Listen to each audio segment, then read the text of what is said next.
Ողջույն սիրելիներս, ուրախ եմ ձեզ տեսնել հայկական խոհանոց ալիքում։ Այսօր միասին պատրաստում ենք թեթև, միևնույն ժամանակ հագեցնող գազարով եւ հավի կրծքամսով աղցան։ Համեմունքների ճիշտ ընտրությունը այս աղցանին յուրահատուկ նրբություն է հաղորդում։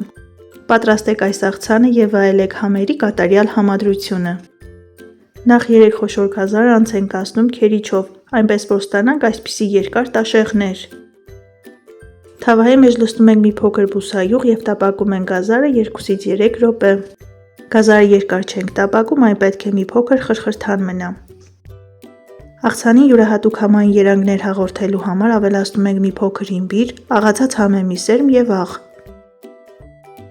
Մի լավ խառնում ենք, որպեսզի համերը միախառնվեն եւ մինչ գազարը կտապակվի, նախապատրաստենք մնացած բաղադրիչները։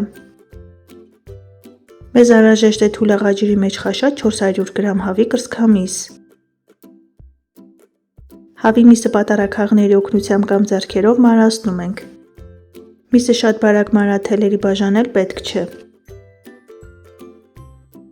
Հավի միսը ավելացնում ենք թավայի մեջ եւ գազարի հետ տապակում ենք եւս 1-2 րոպե։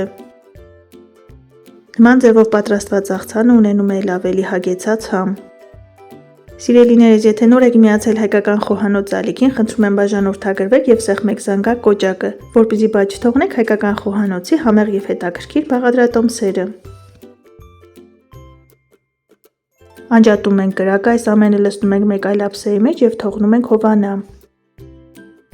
Աղցանին թարմություն հաղորդելու համար մանր կտրատում ենք մի փոքր փունջ ազատ քեղ։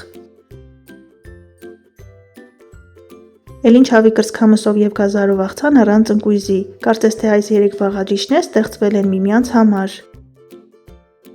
Մարացնում ենք 100 գրամ ընկույզ եւ կանաչու հետ միասին լցնում ենք մնացած բաղադրիչների վրա։ Մամլիչով անց ենք կացնում 2 ատամիկ սխտոր, ավելացնում ենք նաեւ մի փոքր աղ եւ բոլոր բաղադրիչները մի լավ խառնում ենք։ Որպեսզի աղցանը իր յուրահատուկ համը չկորցնի, անմիջապես աղցանի մեջ մայոնեզ չենք օգտագործում։ Աղցանը լցնում ենք մատուցվող ափսեի մեջ եւ վերջում օգտագործում ենք մի փոքր մայոնեզ կամ թթվասեր, ըստ ցանկության։ Այս բաղադրատոմսով ստացվում է իմբիրի նուրբ համով շատ համեղ եւ օգտակար աղցան։ Դե ինձ սիրելիներս, այսօր էլ այսքանը։ Դուք էլ փորձեք պատրաստել այս տարբերակով, սնվեք առողջ եւ եղեք առողջ։ Ցտեսություն, կհանդիպենք հաջորդ տեսանյութերում։